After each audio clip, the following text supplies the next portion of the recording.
Kemarin Rizik Syihab dalam 212 usul untuk membuka yang namanya pendaftaran jihad ke Palestina.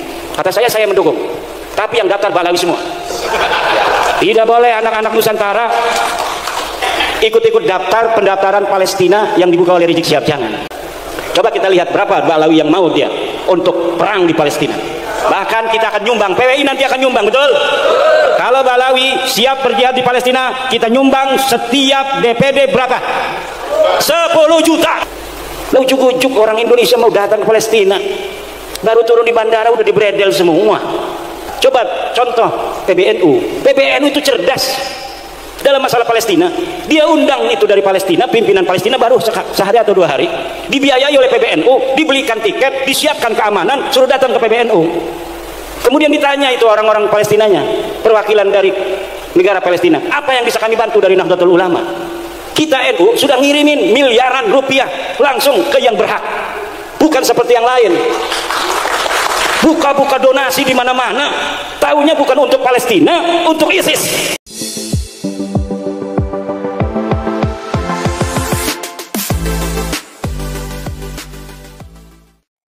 Assalamualaikum warahmatullahi ta'ala wabarakatuh. Viralnya video tanggapan Kiai Haji Imaduddin atas perkataan Habib Rizik yang mengusulkan saat acara 212 beberapa waktu lalu untuk menghimpun umat Islam Indonesia untuk berperang jihad ke Palestina melawan Israel. Nanti kalau gugur, matinya dalam keadaan syahid. Atas perkataan Habib Rizik tersebut yang meminta agar menarik umat Islam di Indonesia, menghimpun mereka untuk bergabung di dalam bagian berjihad kepada Palestina itu, maka kemudian Kiai Haji Imaduddin marah besar. Beliau, Kiai Imad, mengatakan jangan provokasi umat Islam. Jangan menghasut masyarakat untuk menuruti hawa nafsu daripada Habib Rizik. Jikalau ingin perang ke Palestina, cukup ajak semua klan Ba'alawi sendiri. Jangan provokasi umat Islam pribumi. Kiai Haji Imaduddin berjanji, dan ini tolong disebarluaskan videonya biar sampai kepada siapapun, terutama muhibbin dan oknum Ba'alawi sekalipun, kalau Habib Rizik dan semua klan Ba'alawi berani berangkat ke Palestina untuk berperang, maka akan disangoni, akan diberikan hadiah uang tunai sebesar 10 juta per daerah yang tergabung di dalam organisasi Perjuangan Uli Songo Indonesia dan Laskar Sabilillah. Jadi PWILS akan memberikan sumbangan sebesar 5 juta sampai 10 juta kepada klan Ba'alawi yang berani berangkat, berjuang, berjihad ke Palestina melawan Israel. Jadi jangan ajak warga pribumi, tapi ajaklah semua klan Ba'alawi untuk berjuang di sana. Kalau ada yang berani, kata Kiai Haji Imaduddin, akan diberi hadiah uang tunai 5 juta sampai 10 juta per daerah seluruh Indonesia. Nah, untuk selengkapnya teman-teman, mari kita simak komentar dari Kiai Haji Imaduddin terhadap perkataan dari Imam Besar mantan FPI Habib Rizik. Mari kita simak dalam video berikut ini. Kemarin Rizik Syihab dalam 212 usul untuk membuka yang namanya pendaftaran jihad ke Palestina. Kata saya mendukung. Tapi yang daftar Balawi semua. Tidak boleh anak-anak Nusantara ikut-ikut daftar pendaftaran Palestina yang dibuka oleh Rizik Syihab. Jangan. Karena saya baca sejarah, Pak. Saya baca sejarah bagaimana Balawi di Hadramaut, bagaimana Balawi di Indonesia. Nggak ada sejarah perang, nggak ada sejarah mereka mau berdarah-darah di dalam perjuangan menyebarkan agama Allah. Tidak ada. Ada di Aceh namanya Abdurrahman Az-Zahir Ba'alawi. Dia seperti berani pada tahun 1800-an akhir memobilisasi masyarakat melawan Belanda. Ayo kita melawan Belanda, ayo kita perang. Dimobilisasi oleh dia. Ketika rakyat Aceh itu kemudian percaya kepada dia, kemudian masyarakat Aceh bersatu melawan Belanda. Sebelum perang 1-2 hari lagi dia kabur ke Jeddah Arab Saudi, dikasih uang oleh Belanda. Akhirnya itu pasukannya dihancurkan karena sudah dimobilisasi di tengah hutan, habis semua. Ini sejarah Aceh. Sejarah di Hadramaut sama juga. Coba urut dari nama Bahar Smith atau Rizik Syihab sampai kepada Ubaidillah, adakah yang mati syahid di jalan Allah? Tidak ada. Tidak ada yang perang. Jangan bawa-bawa setelah Ubaid. Kalau setelah Ubaid itu cucu Nabi asli. Kalau seluruh keturunan Nabi itu ya jiwanya jiwa perang, sama dengan orang Jawa. Ini kalau dibuka oleh Pak Prabowo, betul-betul dibuka, saya yakin ribuan, puluhan ribu yang akan daftar. Kenapa? Karena orang Jawa, orang Nusantara, Aceh, Maluku, Bali itu orang perang semua, bos. Leluhurnya tukang perang. Saya yakin kalau dibuka semuanya akan daftar, atau bukan semuanya, banyak yang akan daftar. Maka saya tidak setuju kalau dibukanya atas nama anak Nusantara, tapi untuk Ba'lawi aja. Coba kita lihat berapa Ba'lawi yang mau dia untuk perang di Palestina. Bahkan kita akan nyumbang, PWI nanti akan nyumbang, betul? Kalau Ba'lawi siap berjihad di Palestina, kita nyumbang setiap DPD berapa? 10 juta. Ini Kiai Riyad yang ngomong. Sekali lagi, apabila ada keluarga Ba'lawi yang mau perang ke Palestina, setiap DPD PWI akan nyumbang 10 juta. Yang penting yang berangkat itu adalah Ba'lawi.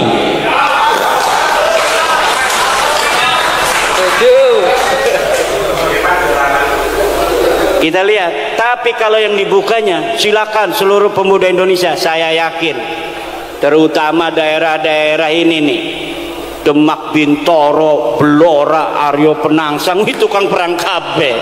Ngerisikaken Banten, Cirebon, Aceh, Pagaruyung dan lain sebagainya, Maluku, Papua, tukang perang kabeh. Ada yang lagi stres dia itu gara-gara kalah di DPRD, kalah bupati segala macam, pasti dia ikut ke Palestina itu. Makanya jangan Pak Prabowo, jangan dibuka. Karena apa? Kita bukan penakut, Indonesia bukan penakut, tapi kita untuk perang di luar negeri itu membutuhkan pemahaman akan geopolitik global. Yang tahu geopolitik global itu pemerintah. Pemerintah sudah mengkalkulasi penting tidak, perlu atau tidak kita mengirim bantuan personil ke Palestina. Lah kalau tidak menghitung geopolitik, di Israel itu, di Palestina, pinggir-pinggirnya ada Iran, bos, ada Mesir, ada Irak, ada Yordan, ada Suriah, Yaman nyebrang. Tapi kenapa mereka tidak datang ke Palestina? Geopolitik global tidak memungkinkan. Lah ujug-ujug orang Indonesia mau datang ke Palestina, baru turun di bandara udah dibredel semua. Ini belum lagi secara syar'inya. Orang berjihad itu ada surut, ada arkan, bos. Mata yajibul jihadulana. Kapan jihad itu wajib? Jihad itu wajib ada 3 hal. Pertama, inda hujumil a'da, ketika musuh menyerang ke kampung kita, ketika musuh menyerang ke negara kita. Saral jihadu fardhu ainin likulli ahadin. Maka perang itu wajib bagi setiap orang kampung itu. Yang kedua, indal tiqa'is saffain, ketika bertemunya dua pasukan, kita perang di sana siap musuh, lah ini fardu ain, kalau kabur dia itu dosa besar. Yang ketiga adalah bistinfaril imam. Kalau tidak ada istinfarul imam digerakkan oleh Presiden Prabowo, tidak boleh. Negara kita tidak diserang, tidak ada iltiqa'us saffain, kemudian kita tidak diistinfar, tidak dikirim oleh Imam Prabowo. Lalu kita di sana atas nama apa? Atas nama pribadi. Senjatanya punya senjata apa? Parang, keris dari Blora, mau menghadapi rudal nuklir. Ini kan kerisnya bukan sembarang keris. Mana ya itu yang tukang suwuk? Paling kita orang pakai suwuk, jimat al-awfaq kabeh. Ada kalau PWI itu nggak usah ditulis-tulis, kitabnya aja beli katanya di toko kitab al-awfaq dibawa-bawa di tas. Saya pernah begitu, itu ada teman saya, ada paman saya ini sakit di Bandung. Itu karena PWI ya, namanya otaknya itu otak santri. Dia langsung bawa kitab Asy-Syifa, yang di dalamnya itu kan ada macam-macam itu obat-obat pengobatan. Ditaruh, takut kesambet katanya. Dasar kita sih, bukannya istrinya dokter, tapi dianya begitu kayak dukun. Bukannya diobatin pakai obat, ini malah bawa-bawa kitab, wapaknya itu ditaruh di dadanya. Masya Allah, dasar santri. Nah ini kita sekarang ini menghadapi perang yang asimetris. Perang asimetris ini ada taktik tersendiri, bos. Serahkan pada negara. Nanti negara, Pak Prabowo beserta kabinetnya yang memikirkan, kalau misalnya kita mau membantu Palestina, dengan cara apa yang bermanfaat. Kalau dengan personil, apakah ini akan menyelesaikan masalah? Coba contoh PBNU itu cerdas dalam masalah Palestina. Dia undang itu dari Palestina, pimpinan Palestina baru sehari atau 2 hari, dibiayai oleh PBNU, dibelikan tiket, disiapkan keamanan, suruh datang ke PBNU. Kemudian ditanya itu orang-orang Palestinanya, perwakilan dari negara Palestina, apa yang bisa kami bantu dari Nahdlatul Ulama? Kita NU sudah ngirimin miliaran rupiah langsung ke yang berhak, bukan seperti yang lain buka-buka donasi di mana-mana, taunya bukan untuk Palestina, untuk ISIS. Seperti ACT itu, ACT 2000 berapa itu telah terbukti bahwa dana-dana yang katanya untuk Palestina, dana-dana yang katanya untuk kemanusiaan, ternyata dikirimkan untuk ISIS, organisasi teroris yang mengacak-ngacak saudara Islam kita, yang mengadu domba antara Sunni dan Syiah yang ada di Syria. ISIS hancur, diganti oleh Jabhatun Nusrah itu di Suriah. Jabhatun Nusrah hilang sekarang baru 2 hari. Yang namanya apa? Tahrirus Syam, HTS, Hizbut Tahrir Syam, Partai Pembebasan Syam. Sama aja ini ISIS ini. Dia ini cucunya ISIS. ISIS punya anak Jabhatun Nusrah. Jabhatun Nusrah punya anak sekarang adalah HTS, Hizbut Tahrir Syam. Dia rebut itu istananya Bashar al-Assad. Kenapa? Karena politik global pada Arab Spring 2011-an itu tidak berhasil mendongkel kekuasaan Bashar al-Assad. Seperti Irak dihancurkan Saddam Hussein, kemudian Husni Mubarak, kemudian di Libya Muammar Gaddafi dihancurkan oleh kekuatan global. Tapi Bashar al-Assad kekeh, kuat dan kokoh. Kenapa? Dia seorang sayyid, dia keturunan dari baginda Nabi besar Muhammad sallallahu alaihi wasallam. Bashar al-Assad difitnah, dia adanya itu asyhadu an la ilaha illa Ali segala macam, na'udzubillah dan lain sebagainya. Ini geopolitik global. Nggak paham kita, maka bantuan yang katanya untuk jihad, untuk kemanusiaan, ternyata masuknya ke organisasi teroris. Kalau NU ini Bapak ngasih Lajisnu, Bapak ngasih NU Care, itu langsung NU-nya datang. Pertama ke Al-Azhar, setelah di Azhar bagaimana caranya kami bisa masuk ke Palestina. Jadi tidak asal berikan kepada orang, karena banyak orang yang sekarang ini mereka itu atas nama Palestina fundraising, mengumpulkan dana umat, dana masyarakat, tapi tidak sampai kepada saudara-saudara muslim kita di Palestina, sampainya kepada teroris, sebagian lagi sampai kepada istri-istri simpanan. Ini kenapa tepuk tangan begitu? Punya ya? Nah, makanya PWI ini siap-siap, takut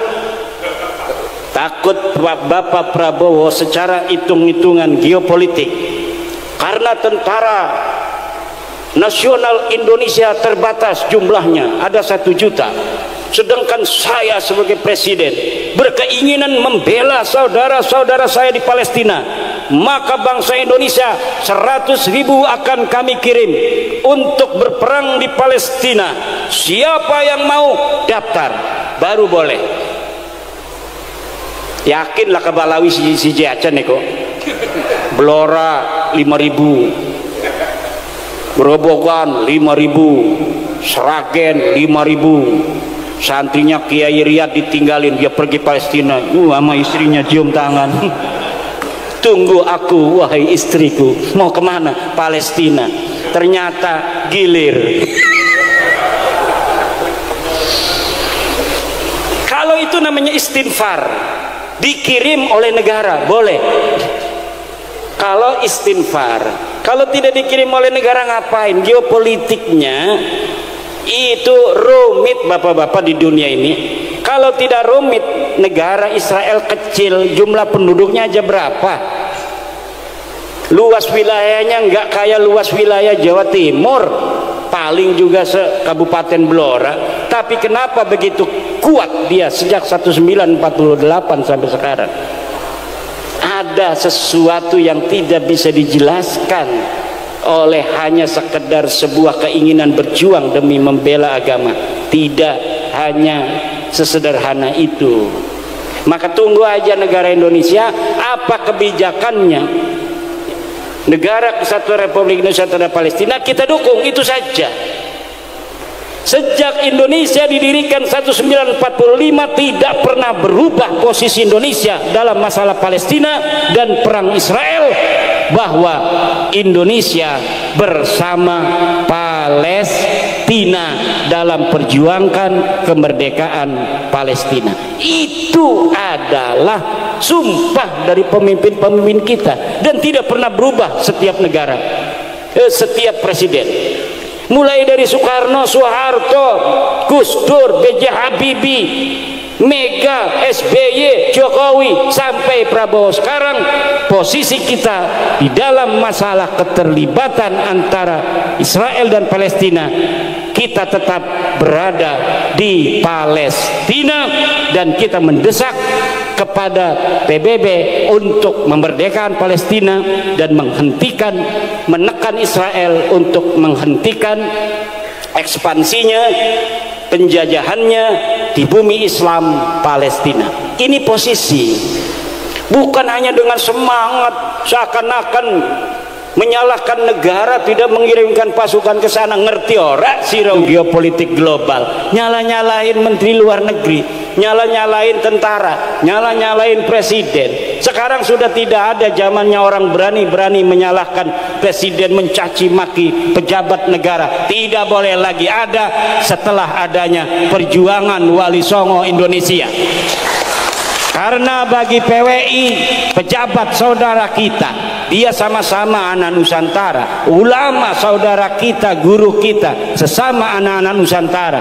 Tidak boleh siapapun yang boleh menghina putra-putri Nusantara, para keturunan orang-orang besar di masa lalu yang hari ini mendiami kepulauan Nusantara dari Sabang sampai Merauke. PWI hadir untuk memberikan semangat baru bagi bangsa Indonesia untuk menghancurkan mental-mental terjajah yang ada di dalam hati nurani jiwa bangsa Indonesia.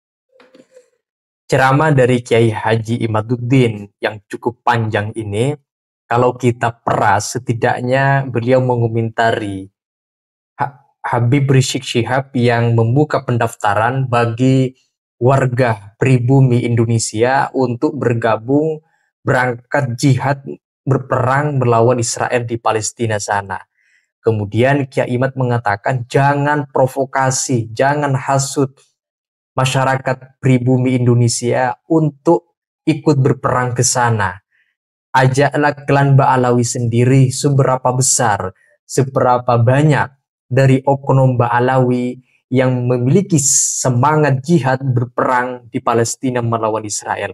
Kalau itu terjadi, kata Kiai Imaduddin, dari klan Ba'alawi berangkat semuanya kepada negara Palestina melawan Israel dan berjihad berperang di sana, maka dari setiap pengurus-pengurus daerah PWI LS seluruh Indonesia, kata Kiai Imaduddin, akan memberikan hadiah, akan memberikan uang sebesar 5 juta sampai 10 juta sebagai bekal berperang di sana. Ini tolong sampaikan pesan Kiai Haji Imaduddin kepada muhibbin dan simpatisan Ba'alawi agar ini terdengar kepada mereka. Kalau memang benar Habib Rizik membuka pendaftaran jihad di Palestina melawan Israel dari Indonesia, maka yang harus garda depan terlebih dahulu adalah pastikan berapa jumlah dari muhibbin dari klan Ba'alawi sendiri yang berani berangkat ke sana. Nah, itu saja teman-teman. Silakan kalau kalian ingin menyampaikan pendapat terkait dengan video penjelasan komentar dari Kiai Haji Imaduddin yang barusan kita simak. Silakan tulis argumentasi kalian, pendapat kalian di dalam komentar. Sekian dari saya. Wassalamualaikum warahmatullahi wabarakatuh.